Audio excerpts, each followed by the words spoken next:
on Trib Force assignment at Petra as new director of the co-op. Cameron Buck Williams, mid-30s. Former senior writer for Global Weekly, former publisher of Global Community Weekly for Carpathia, original member of the Trib Force, editor of cyber magazine The Truth, last seen defending the Old City in Jerusalem. Chang Wong, 21, former Trib Force mole at Global Community Headquarters, New Babylon, on Trib Force assignment at Petra as head of computer facility. Ming Toi Wu, mid-20s, Chang Wong's sister, former widow, remarried, former guard at the Belgium Facility for Female Rehabilitation, Buffer, AWOL, on Trib Force assignment at Petra, assisting with co-op. Ri Wu, mid-20s, husband to Ming Toi Wu, a principal pilot on Trib Force assignment at Petra. Gustav Zuckermandel, Jr., a.k.a. Zeke, a.k.a. Z, late 20s, document and appearance forger, lost father to guillotine, on Trib Force assignment at Petra. The recently martyred. Al B., a.k.a. Albie, early 50s, native of Al-Basra, north of Kuwait, pilot, former international black marketer, member of Trib Force, murdered in Al-Basra. Zion Ben Judah, early 50s, former rabbinical scholar and Israeli statesman, revealed belief in Jesus as Messiah on international TV. Wife and 2 teenagers subsequently murdered. Escaped to U.S. Former spiritual leader and teacher of Trib Force. Had cyber audience of more than 1 billion daily. Taught the Jewish remnant at Petra. Slain defending the Old City in Jerusalem. Chloe Steele Williams, mid-20s, former student, Stanford University, lost mother and brother in the rapture, daughter of Rayford, wife of Buck, mother of 4.5-year-old Kenny Bruce, original Trib Force member, former CEO of the co-op, guillotined by the GC at the former Stateville Penitentiary in Joliet, Illinois. The enemies. Suhail Akbar, mid-40s, Carpathia's Chief of Security and Intelligence, One World Unity Army Command Post, Megiddo. Nicolae Jetty Carpathia, late 30s, former President of Romania, former Secretary-General, United Nations, self-appointed Global Community Potentate, assassinated in Jerusalem, resurrected at GC Palace Complex, New Babylon, leading massive Unity Army forces in the Valley of Megiddo, last seen outside Herod's Gate on the Suleiman Road in Jerusalem.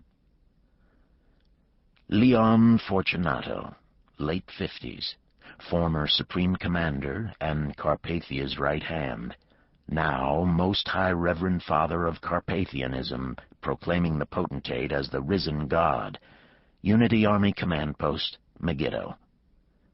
Viv Ivans, early 70s, lifelong friend of Carpathia, GC operative, Unity Army Command Post, Megiddo. Prologue from Armageddon. Rayford started down the backside of Petra, finding it even more harrowing than coming up. He had stayed with Chang and Naomi a little longer than he had planned, so he assumed Mac would be looking for him and that George thought he had already arrived.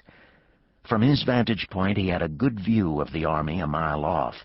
He was reaching for his phone to reassure Mac when it became clear something had happened. The front lines were recoiling again, so George must have initiated another burst of the directed energy weapons. This time, however, despite the ensuing chaos, the Unity Army didn't take it sitting down. Rayford heard the booms of retaliatory fire like thunder from a storm head 100 miles wide. He knew enough about munitions to know that Carpathia's forces were a little far away to be using the mortar cannons and shooting at high angles.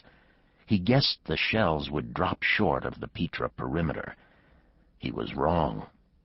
Maybe their cannons were bigger than the typical unrifled short barrels. The shells flew past the perimeter and began dropping all around him. When one exploded right in front of him, Rayford was nearly pitched off the ATV. Grabbing for the handlebar with his free hand, he saw his phone go flying, bouncing 100 yards down the rocky steep. And now his vehicle was out of control. He bounced high off the seat and realized he was soaring through the air with only his hands attached to the ATV. He came down hard, and the contraption bounced and rolled sideways. To hang on or not was the only thing on his mind, and quickly that option was gone, too.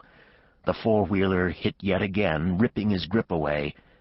As he bounced and rolled, he kept picking up the sight of the vehicle disintegrating as it smashed into rocks all the way into a valley.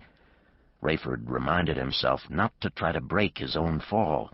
He tucked hands and arms in and tried to relax, fighting his natural instinct for all he was worth. The grade was too steep and his speed too fast to control himself.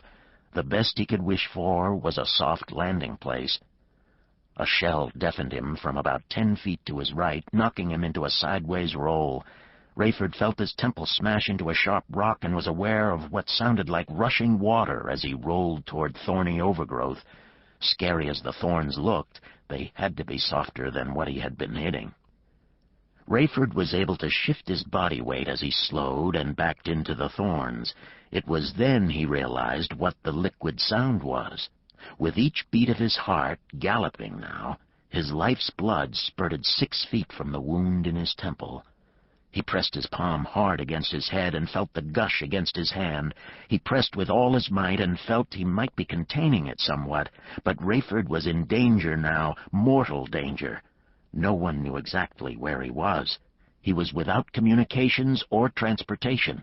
He didn't even want to inventory his injuries, because regardless, they were minor compared to the hole in his head. He had to get help, and fast, or he would be dead in minutes. Rayford's arms were gashed, and he felt sharp pains in both knees and one ankle. He reached with his free hand to pull up his pant leg and wished he hadn't. Not only had something sliced the flesh from his ankle, but something had taken part of the bone, too. Could he walk? Dare he try? He was too far from anywhere to crawl. He waited for his pulse to abate and for his equilibrium to return. He had to be a mile from Mac and his people, and he couldn't see them. There was no going back up. He rolled up onto his feet, squatting, one hand desperately trying to keep himself from bleeding to death. Rayford tried to stand. Only one leg worked, and it was the one with the nearly totaled ankle. He may have broken a shin bone in the other. He tried to hop, but the incline was so great he found himself pitching forward again, and now he was out of control one more time, trying to hop to keep from falling, but picking up speed with every bounce. Whatever he did, he could not take his hand from his temple, and he dare not land on one more hard thing. Lord, now would be a most appropriate time for you to come. Chang sensed something was about to give. He had succeeded in intercepting signals from geosynchronous satellites that supported communications among the millions of troops that were about to move, and his key people needed to know. He called George. "Expect an advance within 60 seconds, he said. "We've already been shelled," George yelled. "You mean more than that?" "Yes, they will be coming." "Rayford see you?" "Left a little while ago. On his way to see Mac." "Thanks. Call Mac, would you? I'll inform the others." Chang called and told Mac the same. "Hey," Mac said. "I can't raise Sebastian, and Ray is overdue." "On his way," Chang said. He called Buck. "Expect ad—" But he was cut off. He redialed. Nothing.